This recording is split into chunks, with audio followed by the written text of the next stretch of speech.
My name is Suzanne Hart and I'm the history lecturer at Chichester College, and I'm just going to explain to you a few things that A-level history involves and give you some idea of the course content.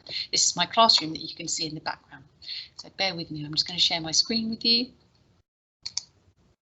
Okay, so here we go.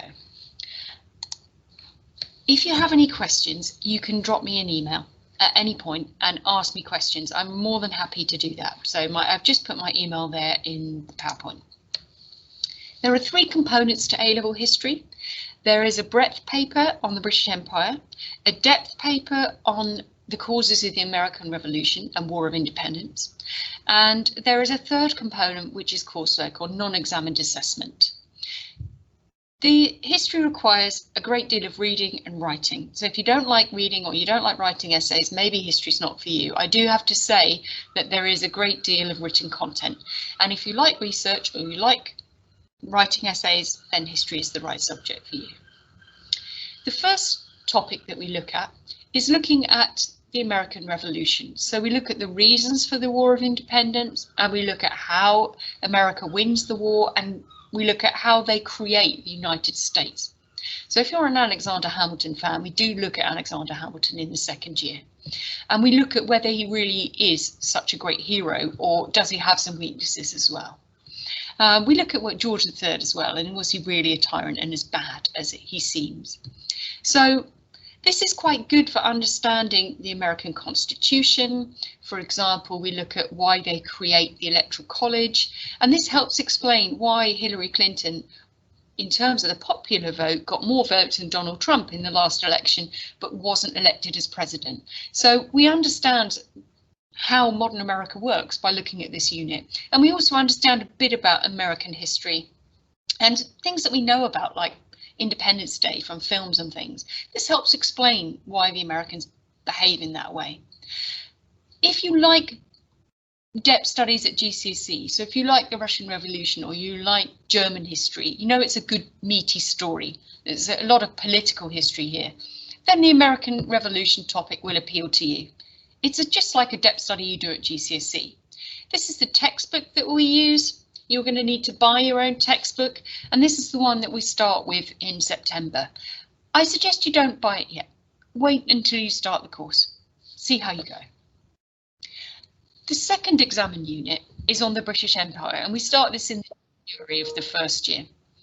So the British Empire is really looking at uncomfortable bits of British history. It explains the modern world around us. So trying to understand why Brexit was delayed by arguments about the Northern Irish border, we need to understand why Northern Ireland was created and why that has a legacy in empire. If we want to understand why there's protests in Hong Kong, pro-democracy rallies, we need to understand the British colonial legacy in Hong Kong. We need to understand why Israel and Palestine hate each other. We need to understand that Britain promised Jews and Arabs the same piece of land in the First World War in return for helping them fight against the Turks and the Germans. And so that right from the First World War, there was tension in Palestine about who should control it. So much of the modern world has been shaped by the British Empire. And this year we've seen in the Black Lives Matter protests, people toppling statues of slave owners, Colston in Bristol, but Cecil Rhodes in Oxford. If we want to understand why those figures create such controversy today, we need to look at the history and we need to understand it. And this is really a great unit for understanding the world around us. And it really is looking at the dirty past of Britain, which we need to do. We need to face up to, and we need to own, and we need to acknowledge, and we need to move forward. The other element of A-level history is the coursework unit. And for the majority of students, I do a taught unit on reasons for the witch trials. Is religion the major cause of the witchcraft trials in the 16th century Europe? And I provide a booklet for that, and I help students go through it step by step. But some of my more able students want to have the opportunity to research something of their own. So previous students have researched things like the history of Cuba or Vietnam, or they've looked at Japanese history or Chinese history. It's much harder to do your own coursework topic, especially if we have another lockdown, it's hard to get into the library.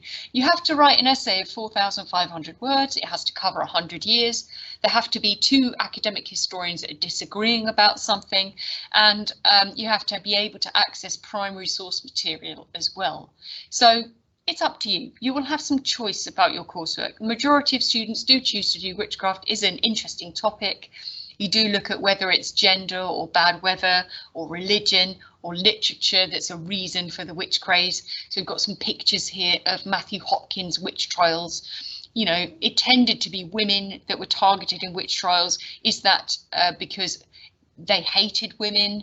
Is it because they wanted to scapegoat women? Or are there other reasons, you know, like poor weather, meaning that you look for scapegoats? Or is it to do with religious belief? So in this picture, you can see a devil here tempting women to give him offerings and things. It's quite an interesting topic. Anyway, that's a brief run through of everything we do in A-Level history. If you have any other questions, please do message me. I'm more than happy to respond to you. I hope to see you in September. Bye.